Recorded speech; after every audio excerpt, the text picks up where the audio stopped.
Hi there, Sherry Schreiber of GettingBetter.com. A little bit more naked truth on love today.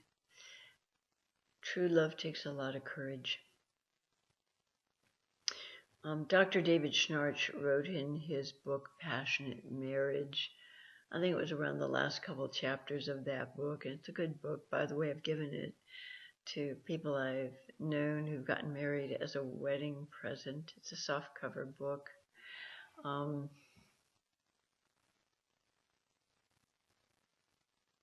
He talks about having the exceptional courage in a long-term love relationship to allow your partner to die first. And it takes a lot of courage because the one who's left is the one who's in pain, the one who feels the loss, the one who's in excruciating absence of that love that they've shared for, 10, 20, 30, 40, 50, 60 years. Takes exceptional courage to truly love. So don't take love lightly. Oh, God, hang on a second. Sorry. Don't take love lightly. Love is a very serious matter. If you're going to love your child, your pet, your spouse, your lover deeply, you're stepping into risk. Because if that relationship doesn't work out somehow, or that pet or person or child dies on you, you're going to experience excruciating pain. Now, I've had borderline disordered women in my practice who were mothers, who came right out and told me, I love one of my kids is so much like me, I just adore them so much. But if anything happened to them, I would experience such devastating pain that I don't think I could go on living. Well, plenty of people lose their children, but they don't live their life preparing themselves for that potential by keeping an internal governor on their love emotion for that person or that child or that pet. They're willing to risk devastating loss in the absence of that beloved other. If you're not willing to risk devastating loss in the absence of that beloved other, then you probably shouldn't sign up for real and deep loving. It's okay, by the way. I've always respected people that knew themselves intimately enough to say, I'm not up for that really deep loving stuff. I think all I can handle is really some maybe bunch of relationships. It can be maybe serially monogamous. And when it starts to go south in a relationship, let it go and then find somebody new to start up with. But I don't think I'm up for that real deep loving. It's too friggin' scary. Yeah, it is. Real loving is scary. Real loving leaves us wide open and vulnerable to pain. And only the very bravest of humans can manage it.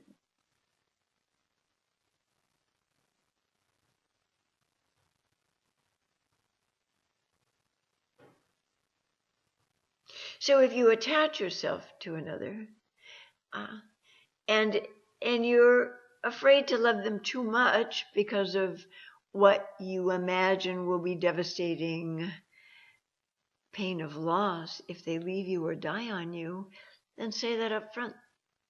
Listen, we can have a great time. I can love you a lot.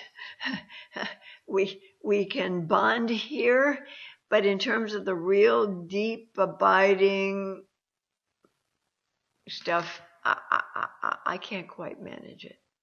I'm just not wired in a way that I can take that kind of emotional risk. And you owe it to each prospective partner to say that.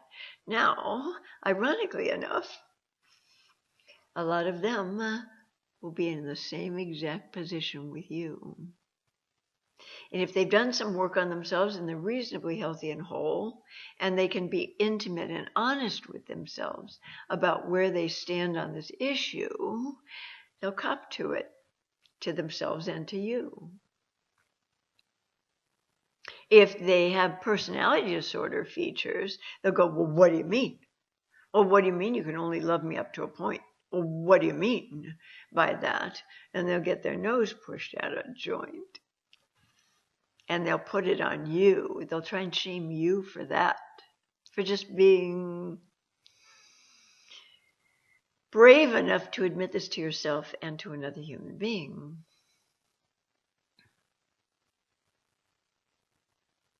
So, real loving takes a lot of courage, even if it's with your child.